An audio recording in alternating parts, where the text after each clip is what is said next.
found out I was pregnant in April 2011. At an ultrasound at 6.5 weeks, we were told we were having twins. We were shocked, but excited. And 4 weeks later, I had some complications after I came home from work one day.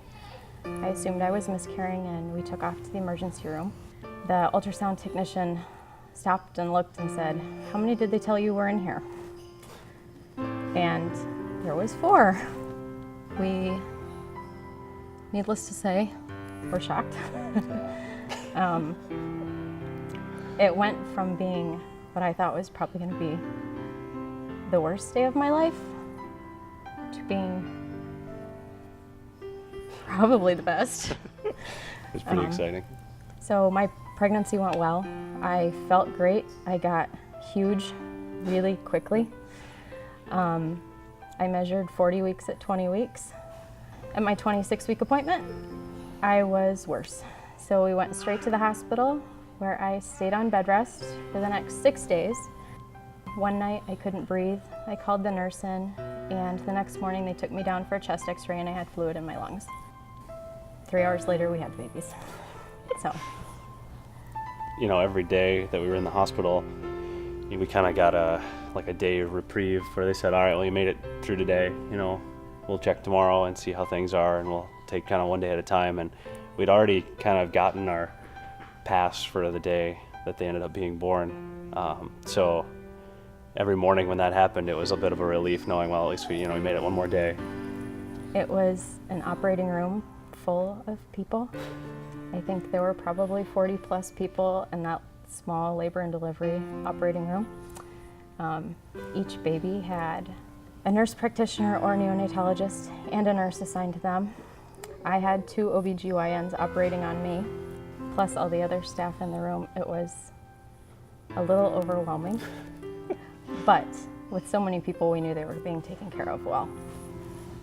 Finn was born. He weighed 114. Max was second. He weighed 110.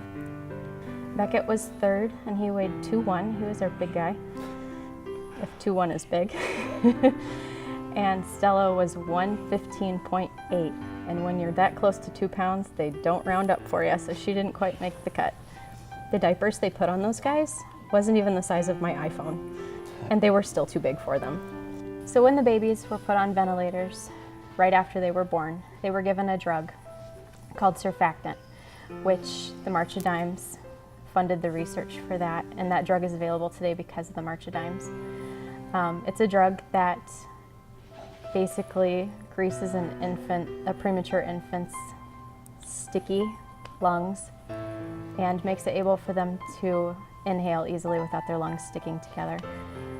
All 4 of our babies got it. 2 of our boys got it twice, actually. And we know that that is a huge part of the reason that they were able to keep breathing, even with assistance, that they were able to keep breathing and that they're here today. We had a wonderful experience in the NICU. The St. Cloud Hospital was fabulous to work with. We never left there wondering if our babies, I'll cry at this point. We just had really good support from everybody that worked with them. The March of Dimes Family Support Program was also fabulous. The experience we had was priceless.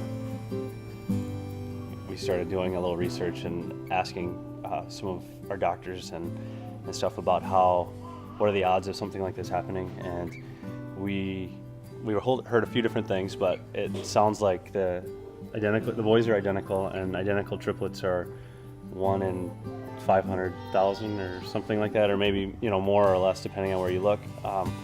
But then with the 4th baby also in there, they call a 3+1 pregnancy, and as best we could tell, and from the research we did, there's been less than 75 cases of this ever reported in the United States. So we were even more shocked about the way things turned out once we started finding out some of that.